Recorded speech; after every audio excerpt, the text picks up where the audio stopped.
सुजाता कुकरेती, आप देख रहे हैं माइक ऑन है और आज जिन खबरों पर आपके लिए माइक ऑन कर रही हूं, सबसे पहले आज बात होगी हंगामा है क्यों बरपा।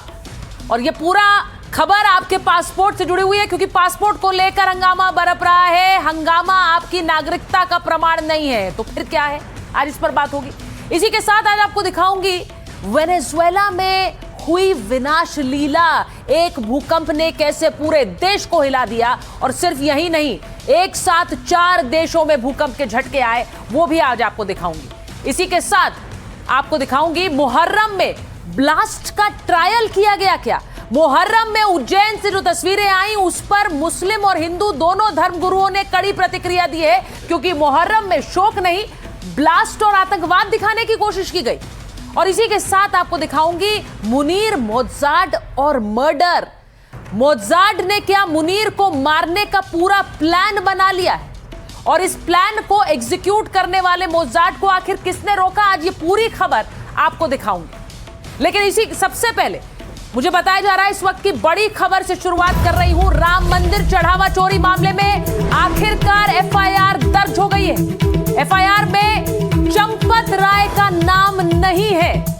आपको बड़ी खबर बता रही हूं, एसआईटी की शुरुआती जांच के बाद एफआईआर दर्ज हो गई है। चढ़ावा चोरी की जांच में तेजी आई है। एसआईटी ने 6 दिन की जांच के बाद सरकार को अपनी रिपोर्ट सौंपी थी और सीसीटीवी में दिखे 8 नामजद लोगों के खिलाफ एफआईआर दर्ज हुई है।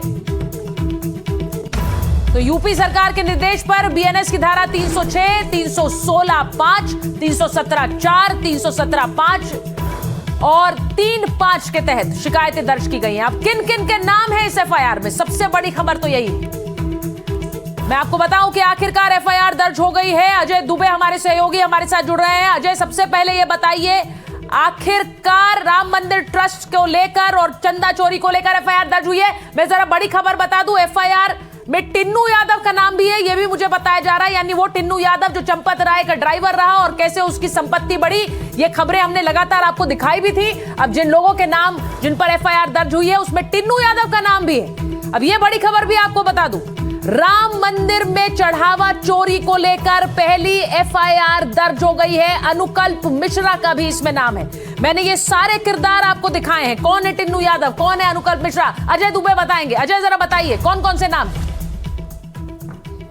बिल्कुल सुजाता, और टिन्नू यादव से तो बात भी हमने की थी और उस बात में वो जिस तरीके से बच रहे थे, कह रहे थे कि नहीं हमने कुछ नहीं किया, हमने तो जमीन बहुत पहले ली, गेस्ट हाउस बहुत पहले बनाया। और अब एफआईआर टिन्नू यादव के नाम पे, लवकुश के नाम पे और एक आध जो लोग हैं वो जो उस पूरे ग्रुप का पार्ट थे उनके नाम पर एफआईआर है। इसके अलावा 8 नामजद लोगों के खिलाफ एफआईआर और अज्ञात, जो कि विवेचना चल भी रही है, अज्ञात लोगों के खिलाफ भी एफआईआर दर्ज की गई। दरअसल पूरा बैकग्राउंड समझने की जरूरत है। जो राम मंदिर ट्रस्ट था वो पहले ही शिकायत दर्ज कराना चाह रहा था, एफआईआर कराना चाह रहा था, लेकिन राजनीति क्योंकि इस मुद्दे को लेकर शुरू हो गई तो ट्रस्ट की तरफ से एफआईआर कराने का समय रोककर पहले सरकार से, मुख्यमंत्री से एसआईटी बनाने की मांग की गई। एसआईटी ने प्रारंभिक रिपोर्ट दी, विवेचना में एविडेंसेस भी दिए और शासन से कंफर्म हो जाने के बाद अब ये एफआईआर दर्ज हो चुकी है। 8 लोगों के खिलाफ ये नामजद एफआईआर है। टिन्नू यादव, लवकुश, इनका नाम उसमें कंफर्म है। इसके अलावा और भी लोग सीधे तौर पर, ये जो प्राथमिक नाम है ये सारे कैश से जुड़े हुए नाम है, जो कि कैश कलेक्शन में इन्वॉल्व थे, जो कि जो चंदे का पैसा। अजय बड़ी बात बता रहे हैं, टिन्नू यादव की तस्वीरें मैं इस वक्त चला रही हूं। आपने बताया अनुकल्प मिश्रा पर एफआईआर है। अवधेश प्रसाद हमारे साथ इस वक्त फोन लाइन पर जुड़ गए हैं, अयोध्या से सांसद हैं समाजवादी पार्टी के। अवधेश जी जरा बताइए, ये एफआईआर दर्ज हो गई है, आप लोगों ने बहुत दिन से कहा एफआईआर दर्ज नहीं हो रही है, आखिरकार 8 लोगों के खिलाफ एफआईआर दर्ज हुई है। ये एफआईआर में जो रैली इस मामले में करोड़ों रुपए के, करोड़ों सोने चांदी हीरे जवाहरात के, करोड़ों करोड़ में जमीन की चोरी के हेरा फेरी में जो इन्वॉल्व हैं उनको पूरी तरह से बचाने का काम किया गया है। और इस एफआईआर का कोई मतलब नहीं है। ये करोड़ों जो आस्थावान व्यक्ति हैं वो बहुत दुखित हैं। अयोध्या और ज्यादा पुरुषोत्तम राम के लोग बहुत दुखित हैं कि जिनके ऊपर होना चाहिए उनको बचाया गया है। सरकार ने बचाने का काम किया, लेकिन जनता और देवतुल्य मतदाता, देवतुल्य जनता, प्रभु श्री राम के लोगों की नजर में वो किसी कीमत पे इनोसेंट नहीं माने जाएंगे। नहीं अवधेश जी, अभी तो एफआईआर हुई है, अभी तो जांच और होगी, अभी तो शुरुआती एफआईआर है ये, और अभी 8 लोगों के खिलाफ एफआईआर दर्ज हुई है, अभी तो और कई नाम इसमें जुड़ेंगे।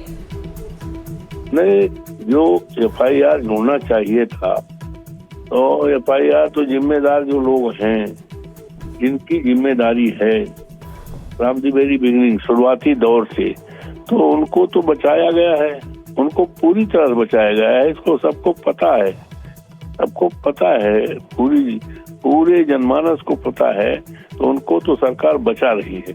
लेकिन सरकार भले बचा रही हो, लेकिन इस देश के करोड़ों आस्थावान के नजरों में वो बच नहीं पाएंगे। और प्रभु श्री राम के दरबार की डकैती है, इसमें कहाँ बच पाएंगे? प्रभु श्री राम दंडित करेंगे। मैं जरा अवधेश जी जो आप बात बता रहे हैं, मैं बड़ी खबर अपने दर्शकों को एक बार फिर बता रही हूँ। एफआईआर इस पूरे मामले में दर्ज हो गई है। राम मंदिर चढ़ावा चोरी मामले में ये एफआईआर दर्ज हुई है, और इसमें बड़ी खबर यह भी है कि इसमें चंपत राय का नाम नहीं है, लेकिन जो नाम है वो मैं आपको बता रही हूं। इसमें टिन्नू यादव का नाम दर्ज है। टिन्नू यादव की तस्वीरें भी आपको मैंने दिखाई, जरा तस्वीरें चलाइए उनकी। टिन्नू यादव जो कि ड्राइवर रहा चंपत राय का, जिस पर वहां दान के गणना की जिम्मेदारी भी रही। टिन्नू यादव ने वीडियो जारी करके कह दिया कि भाई मेरी संपत्ति तो पहले से बनी हुई थी, मुझ पर जबरदस्ती आरोप लगाए जा रहे हैं। लेकिन एसआईटी की जो एसआईटी रिपोर्ट के बाद जो एफआईआर हुई है, उसमें टिन्नू यादव का नाम है। इसी के साथ आपको बता दूं कि एसआईटी ने 6 दिन के अंदर ये रिपोर्ट तैयार की थी, उसके बाद इस रिपोर्ट को सौंपा है राज्य सरकार को। उसके बाद आज ये एफआईआर हुई है। आज ही हमने आलोक कुमार से बात की, जो वीएचपी के इंटरनेशनल अध्यक्ष हैं, और उन्होंने ये कहा था कि एफआईआर जल्द से जल्द होनी चाहिए, जो दोषी है उन पर यह कार्रवाई हो। तो वो भी आज आप बड़ी खबर थी। और इसी के साथ अब एफआईआर दर्ज होने की खबर आ रही है। मैं एक बार फिर से अजय के पास जा रही हूं। अजय जरा बताइए, आपको जरा पूछूं मैं कि जो नाम है, जरा एक बार हमारे दर्शकों को बता दीजिए, जो नाम आपके पास है जिनके खिलाफ ये एफआईआर हुई है।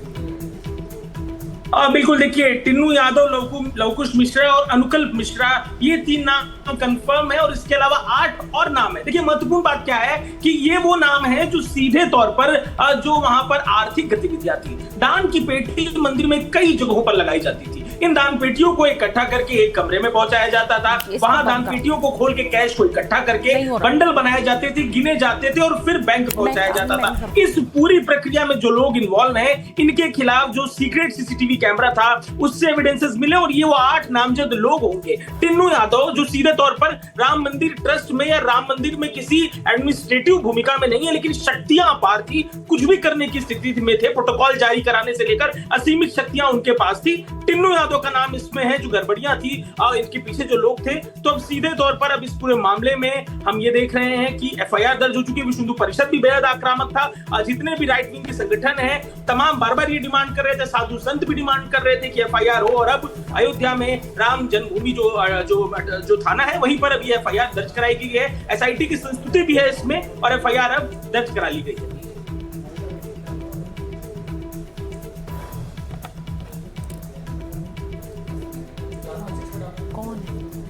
हमारे साथ कांग्रेस के प्रवक्ता अखिलेश प्रताप सिंह इस वक्त जुड़ गए हैं। अखिलेश जी, जरा बताइए, एफआईआर हुई है राम मंदिर मामले में, आपसे ये जानना जरूरी है क्योंकि आप लोगों ने जगह जगह प्रदर्शन किए, आपने कहा इस पूरे मामले में जांच नहीं हो पा रही है, अब एफआईआर हुई है, क्या लग रहा है आपको?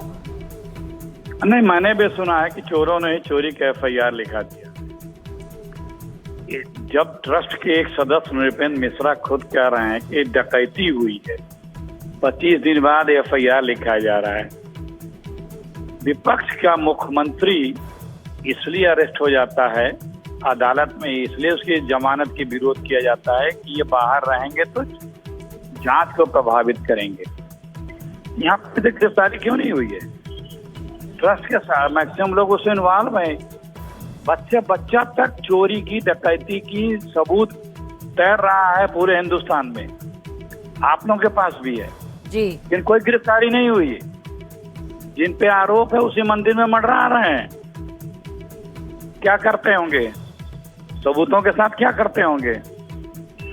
और फिर ईडी सीबीआई क्या सिर्फ विपक्ष के नेताओं के लिए जांच करने के लिए है? इसमें किस लिए नहीं है? अदालत की देखरेख में जांच क्यों नहीं हो रही है? ये लीपापोती करने के लिए, और आप लोग बैठ करके उसको सेफ गार्ड देते रहिए। इसका क्या मतलब है? आप लोग बैठकर सेफ गार्ड देते रहिए, इसका क्या मतलब है? कौन दे रहा है सेफ गार्ड? नहीं, इस तरह की बातें आप क्यों करते हैं अखिलेश जी?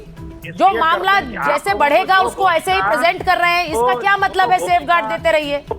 हाँ, जो भूमिका आप लोगों को उठानी चाहिए विपक्ष के किसी नेता के प्रति, जिस तरह से आप लोगों का लिहाजा होता है, आप अपनी भूमिका अच्छी तरह उठा रहे हैं अखिलेश जी। हम उठा रहे हैं, अपनी भूमिका अच्छी तरह उठा रहे हैं। मुझे लगता है अपनी भूमिका पर फोकस करना चाहिए। आप पहले अपनी भूमिका अच्छी तरह उठा लीजिए, उसके बाद सवाल उठाइए। सीधी बात यह है, एफआईआर दर्ज हुई है, इसके बाद अगर कोई सवाल है तो उन पर बात करिए। घुमा फिरा के ये सब बातें करने की जरूरत है। सुनिए, बहुत बुरा लगता है ना जब से नहीं, बुरा इसलिए लगता है क्योंकि विपक्ष की एक भूमिका होती है अपना अस्तित्व बनाए रखने की, वो पहले भूमिका निभा लीजिए, उसके बाद बात करेंगे। हमें आपके प्रति कुछ बताने की आवश्यकता नहीं है, हमें भी आपसे ये ज्ञान लेने की जरूरत है। हाँ, वो भी मैं कह रहा हूँ। बड़ी खबर बता रहे हैं कि किस तरह से इस पूरे मामले में एफआईआर दर्ज हुई है, और इस एफआईआर दर्ज होने के बाद बहुत से नाम सामने आएंगे, और इसको लेकर एक राजनीतिक द्वंद्व लगातार चल रहा है। जिस तरह के आरोप लगाए जाते हैं, जिस तरह की बातें कही जाती हैं, सब कुछ पब्लिक डोमेन में हो रहा है, और इसीलिए इस पूरी खबर से हर एक राम भक्त की भावना जुड़ी हुई है, हर राम भक्त की, और हर कोई चाहता है कि इसमें कार्रवाई होनी चाहिए। जब इस तरह की बातें उठती हैं और उस पर सवाल उठते हैं, और उन सवालों के जवाब मिलना बहुत जरूरी है। मैं आपको ये बता रही हूं कि इसमें एफआईआर दर्ज हुई है, और इसकी मांग लगातार हर भक्त कर रहा था। आज वीएचपी ने भी यही मांग की, और हमने सवाल भी यही पूछा कि वीएचपी मांग उठा रही है, ये तो बहुत पहले से उठानी चाहिए।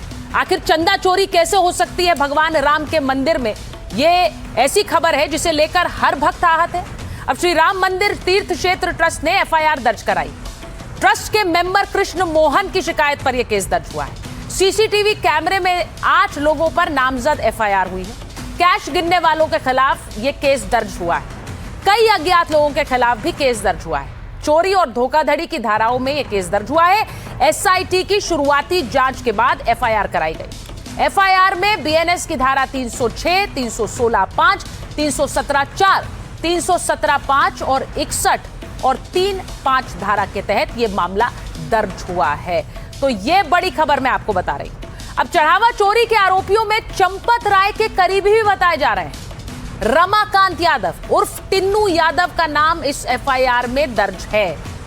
अब आपको यह बताऊं कि टिन्नू यादव की तस्वीरें मैंने आपको दिखाई थी। टिन्नू यादव पर चंदा जो चढ़ावा चढ़ता था उसकी गिनती का एक कार्यभार था। टिन्नू यादव का यह वीडियो सामने आया जब उसने कहा कि मेरा कोई रोल नहीं है, मुझे फंसाया जा रहा है। उसने ये भी कहा कि कैसे जो संपत्ति दिखाई जा रही है वो राम मंदिर के बनने से पहले बनी हुई थी। लेकिन इन सब के बीच एफआईआर आखिरकार हुई है।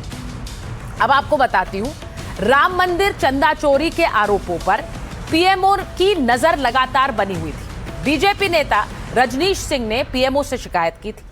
पीएमओ से तय समय में हाई लेवल जांच की मांग की गई थी। पीएम ऑफिस ने शिकायती चिट्ठी का संज्ञान लिया। पीएमओ ने शिकायती चिट्ठी अयोध्या प्रशासन को भेजी। जिला प्रशासन ने राम मंदिर ट्रस्ट से जानकारी मांगी। ट्रस्ट की आय, खर्च, दान, बैंक खातों का रिकॉर्ड मांगा। जिला प्रशासन ने सारी जानकारी चंपत राय से मांगी। चंपत राय ने कोई जानकारी देने से इनकार कर दिया। जानकारी न देने के लिए एसआईटी जांच का हवाला दिया गया। चंपत राय ने कहा कि एसआईटी सारे रिकॉर्ड जमा कर रही है और इसीलिए मांगी गई जानकारी अभी नहीं दी जा सकती। एडीएम प्रशासन ने सरकार को इसकी जानकारी दी और 23 जून को चिट्ठी लिखकर सारी बातें बता दी गई। आज आप सांसद संजय सिंह लखनऊ में एसआईटी के दफ्तर पहुंचे। उन्होंने राम मंदिर के लिए जमीन की खरीद में कथित धांधली से जुड़े दस्तावेज सौंपे। अब यह भी आज हुआ। इन सब के बीच एसआईटी तगड़ा एक्शन ले रही है। वो एक्शन क्या है? एसआईटी ने चढ़ावा चोरी से जुड़ी जांच का दायरा बढ़ाया। चढ़ावा चोरी का आरोप लगाने वालों से पूछताछ शुरू की। घोटाले का आरोप लगाने वालों से यह पूछताछ हो रही है। एसआईटी ने आपके सांसद संजय सिंह को तलब किया। संजय सिंह लखनऊ में जांच टीम के आगे पेश हुए। स्पेशल जांच टीम को जमीन सौदों से जुड़े सबूत दिए। सौंपे गए दस्तावेज में घोटाले के सबूत होने का दावा। एसआईटी ने कार्रवाई का भरोसा दिया है। संजय सिंह ने चढ़ावा चोरी के सबूत का दावा किया था। अब जमीन खरीद घोटाले के सबूतों का भी दावा किया। आरोप लगाने वाले कई और लोगों से पूछताछ संभव है। अखिलेश और एसपी के कई नेता भी आरोप लगा चुके हैं। क्या एसआईटी अखिलेश यादव से भी पूछताछ करेगी?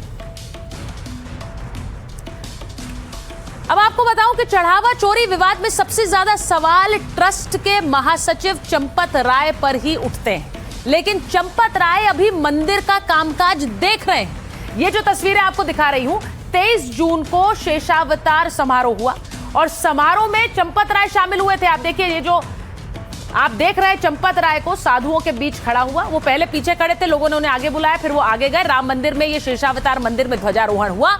एक तरफ आप ध्वजारोहण की तस्वीर देख रहे हैं, दूसरी तरफ उसी कार्यक्रम में शामिल हुए चंपत राय। तो ये तस्वीरें भी अयोध्या से आई और ये कल आई तस्वीरें जब इस कार्यक्रम के अंदर शामिल हो गए चंपत राय। अब मैं आपको बताऊं कि आज एफआईआर दर्ज हो गई है। अभी अभी की बड़ी खबर यही है। इस एफआईआर के चलते थोड़ी देर पहले हमने वीएचपी के इंटरनेशनल अध्यक्ष आलोक कुमार से बात की थी। उन्होंने भी यही कहा कि इस पूरे मामले में जांच होनी चाहिए और जांच के दायरे में जो भी हो उसके खिलाफ एफआईआर। आलोक जी, आपने भी सुना होगा, देखा होगा कि सबसे ज्यादा जो इस पूरे प्रकरण में विपक्ष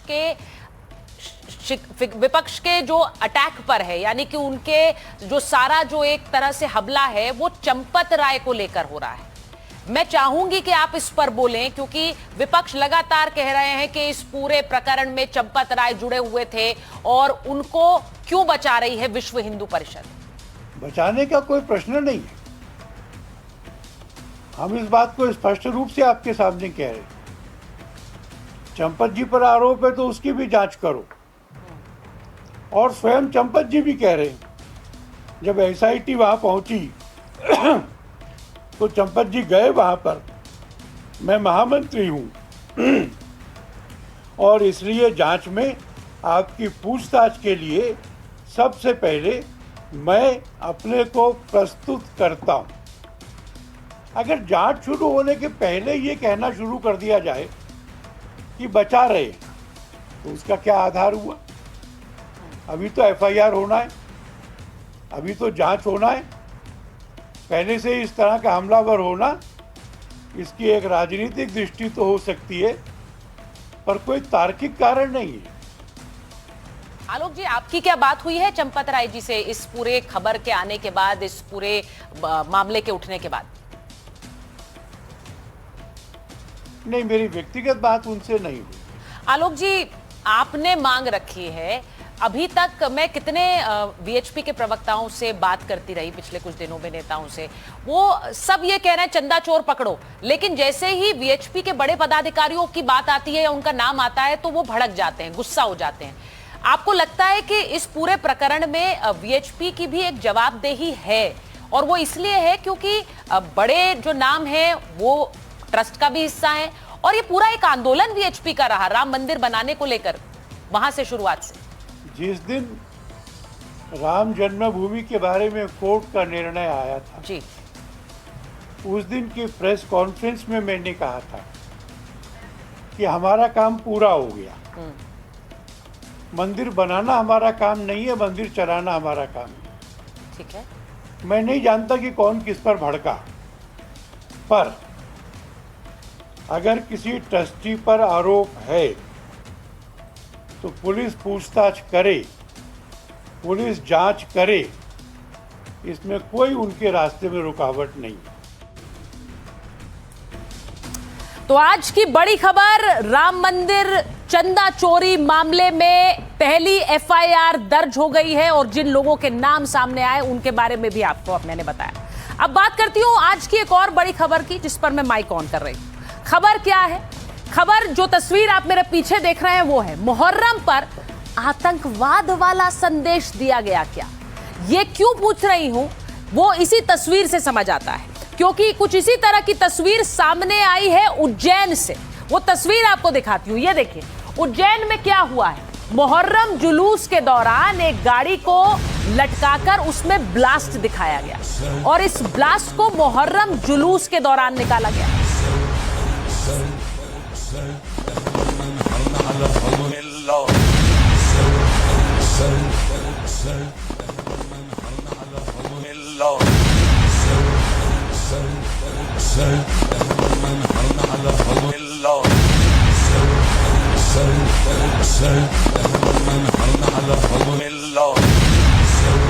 अब ये जो तस्वीर मैं आपको दिखा रही हूँ, ये मुहर्रम जुलूस के दौरान की तस्वीर है। एक गाड़ी को लटकाया गया और उसमें ब्लास्ट दिखाया गया। अब आप सोच रहे होंगे कि इस पर विवाद क्यों है, क्योंकि मुहर्रम का जुलूस शोक मनाने के लिए, लेकिन उसमें एक ब्लास्ट दिखाकर क्या आतंकवाद की तस्वीर दिखाने की कोशिश की गई। जिस गाड़ी में ब्लास्ट हुआ उस गाड़ी पर बड़ा सा पोस्टर लगाया गया था और उसमें लिखा था ले फिर आ गया। अब आखिर क्यों ये ब्लास्ट किया गया और इससे संदेश क्या देने की कोशिश की गई, मैं आगे आपको दिखाऊंगी कि हिंदू और मुस्लिम धर्मगुरु दोनों ही इस पर आपत्ति जता रहे हैं। ये तस्वीर देखिए, ले फिर आ गया, ये बड़ा सा पोस्टर इस पर लिखकर गाड़ी पर लगाया गया और उसके बाद इस गाड़ी को ब्लास्ट करके एक ब्लास्ट यानी कि एक क्या आतंकवादी घटना दिखाने की कोशिश की गई है। आपको बताती हूं कि इस पूरे मामले में ये पूरा बड़ा विवाद क्यों खड़ा हुआ है। ये महाकाल की नगरी उज्जैन में हुआ।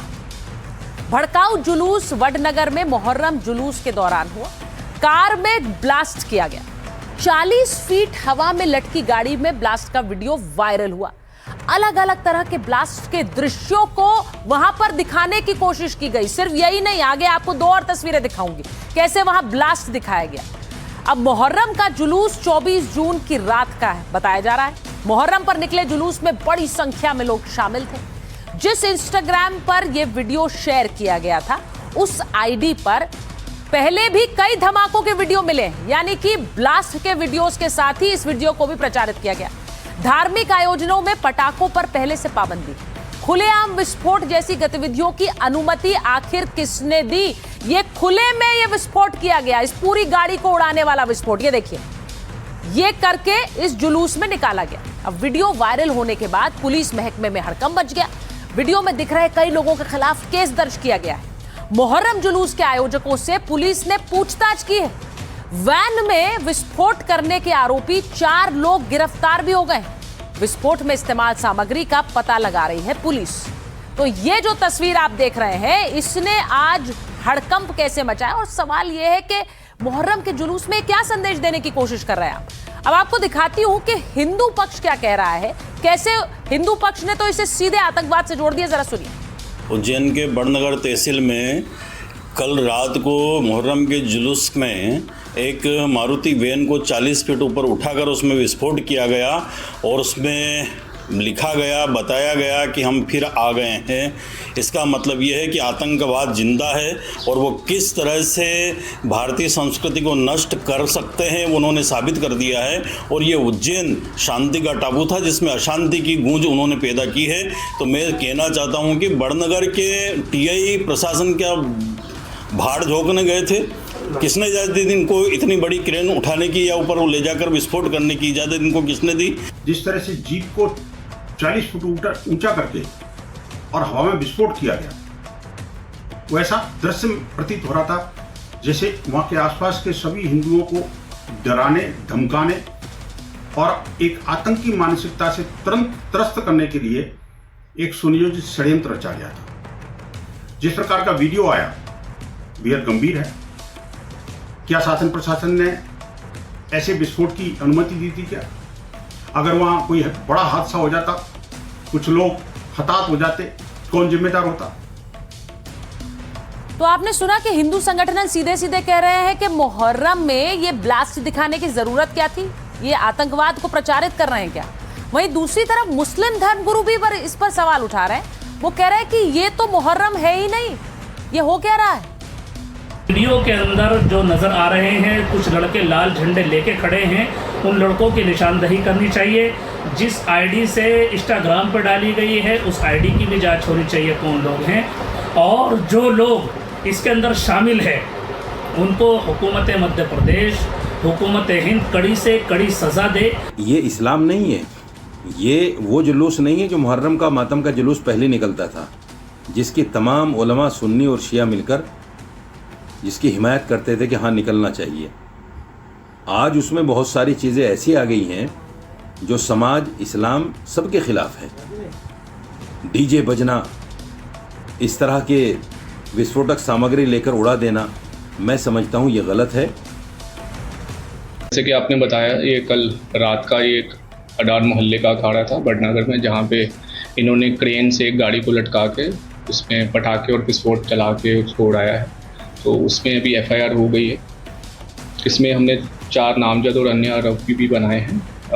जो ऑर्गेनाइज़र है शोएब खान, उसको हमने आरोपी बनाया है। इसके अलावा जाहिद खान और तस्लीम, जो गाड़ी के ऊपर चढ़ के झंडे लहरा रहे थे, उनको भी नामजद आरोपी बनाया है। इसके अलावा जो क्रेन मालिक गोपाल माली है, उसको भी हमने नामजद आरोपी बनाया है और बहुत जल्दी इनको राउंड अप करके गिरफ्तार कर लिया जाएगा। अब सिर्फ उज्जैन नहीं, बिहार के शिवहर की तस्वीर देखिए। यहाँ मुहर्रम अखाड़े के दौरान मुहर्रम अखाड़े में तब्दील हो गया। कैसे बवाल हुआ 2 गुटों के बीच, वो आपको दिखा रही। 2 पक्षों में जमकर पत्थरबाजी और मारपीट हुई। हिंसक झड़प में 10 से 15 लोग तो घायल हो गए।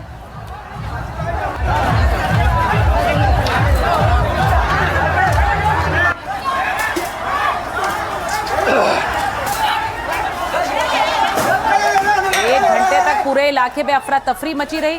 दोनों पक्षों ने एक दूसरे पर आरोप मढ़े और इस पूरे मामले में फिर शिकायत दर्ज हुई।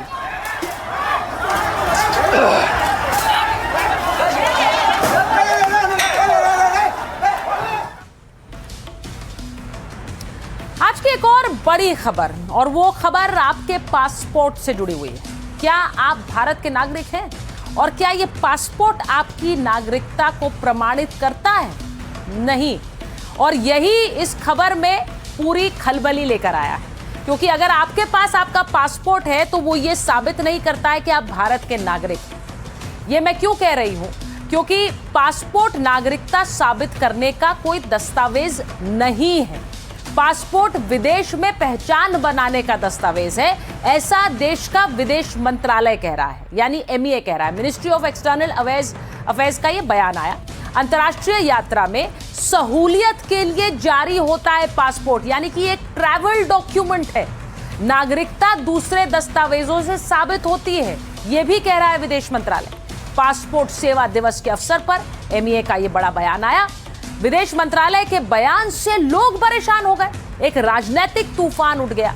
अब आप भी ये सोच रहे होंगे कि हमारे पास तो पासपोर्ट है, इसका सीधा मतलब है ये इंडिया का पासपोर्ट है, हम भारतीय हैं। लेकिन इसे लेकर कुछ जो औपचारिकताएं हैं वो आगे आपको बताऊंगी। लेकिन आज जब ये खबर आई तो असदुद्दीन ओवैसी AIMIM के अध्यक्ष सीधे प्रेस कॉन्फ्रेंस करने आ गए और उन्होंने इस पूरे विवाद पर अपनी बात रखी। सुनिए जरा। ऐसा जिस राह पर देश जा रहा है, अब ऐसा लगता है कि आने वाले दिनों में बीजेपी का मेंबरशिप का कार्ड सिटीजनशिप का हो जाएगा, यही दिख रहा है। अब आप देखिए कि सेक्शन 6 सबसेक्शन 2 और सबसेक्शन A पासपोर्ट एक्ट का पढ़ लीजिए। वो क्या कहता है कि पासपोर्ट उसी को दिया जाएगा या नहीं, उसको नहीं दिया जाएगा जो भारत का नागरिक नहीं है। अब बताइए क्या करें हम? पासपोर्ट देने के लिए पुलिस वेरिफिकेशन होता है, मैंडेटरी है पुलिस वेरिफिकेशन, वो प्रूफ नहीं है। बर्थ सर्टिफिकेट प्रूफ नहीं है, आधार कार्ड प्रूफ नहीं है, वोटर आईडी कार्ड प्रूफ नहीं है। भाई क्या प्रूफ है फिर? अब यही तो सरकार अपने हाथ में इन चीजों को ले रही है और हर एक को वल्नरेबल बता रही है, तो ये तो एप्रीहेंशन पैदा होगा ना। तो अगर आपके पास पासपोर्ट है तो ये सुनिश्चित नहीं करता है कि आप भारत के नागरिक हैं। अब इसको लेकर सोशल मीडिया पर एक बहस छिड़ गई। लोग तरह तरह के सवाल पूछ रहे हैं, कह रहे हैं कि नागरिकता कैसे साबित होगी, फिर कौन सा कागज भारतीय नागरिक होने का सबूत देगा, ऐसा कौन सा डॉक्यूमेंट है जो तय करेगा, अगर पासपोर्ट नहीं तो और क्या। ये सारी चर्चाएं अब सोशल मीडिया पर शुरू हो गई। आपको बताऊं कि ये सब जब बातें हो रही थी, ट्रैवल डॉक्यूमेंट क्या है, सरकार विदेशियों को भी पासपोर्ट देती है क्या, अब इसे लेकर जावेद अख्तर फिल्मकार हैं, गीतकार हैं, उन्होंने अपनी बात रखी। उन्होंने कहा कि पासपोर्ट नागरिकता का सबूत नहीं, ये सच में सिर्फ ट्रैवल डॉक्यूमेंट है। सरकार विदेशियों को भी पासपोर्ट देती है क्या, उन्होंने ये सवाल उठाया सोशल मीडिया पर। वहीं कपिल सिब्बल आ गए, वो कह रहे हैं कि कौन सा दस्तावेज नागरिकता का प्रमाण है। बीएलओ मुझे मेरे वोट से वंचित कर सकता है। परिणाम यह है कि बीजेपी चुनाव जीत जाती है। तो वो सीधे सीधे आरोप लगा रहे हैं। अब इस पासपोर्ट को लेकर विपक्ष ने हमला सरकार पर शुरू कर दिया।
वो एक प्रक्रिया को बताया। पासपोर्ट तो होना चाहिए, लेकिन पासपोर्ट अकेले से आपका जो नागरिकता है वो नहीं बताता है। अब मैं आपको बताऊं कि सरकार ने पासपोर्ट पर कोई नया फैसला नहीं लिया है। पासपोर्ट पर सरकार ने नीतिगत बदलाव नहीं किया है। नागरिकता का प्रमाण न मानने की बात पुरानी है। इसका जिक्र पासपोर्ट एक्ट 1967 में किया गया। पासपोर्ट के स्टेटस पर अब सवाल उठाना उचित भी नहीं है। कोर्ट भी पासपोर्ट को नागरिकता का सबूत नहीं मानता। 2013 में पासपोर्ट पर बॉम्बे हाईकोर्ट ने एक बड़ा फैसला दिया। पासपोर्ट नागरिकता का अंतिम प्रमाण नहीं है, यह कहा था बॉम्बे हाईकोर्ट ने। कई बार गैर नागरिकों को भी पासपोर्ट दिए जाते हैं। पासपोर्ट अधिनियम 1967 में इसके प्रावधानों का जिक्र है। तो यह भी आपको बता रही हूं। पासपोर्ट और नागरिकता को लेकर छिड़े इस विवाद को आपको उनकी बात भी सुननी चाहिए जिन्हें कानून की जानकारी है, जिन्हें पासपोर्ट और नागरिकता की समझदारी है। पहली चीज यह है कि नेशनैलिटी और सिटीजनशिप में फर्क होता है।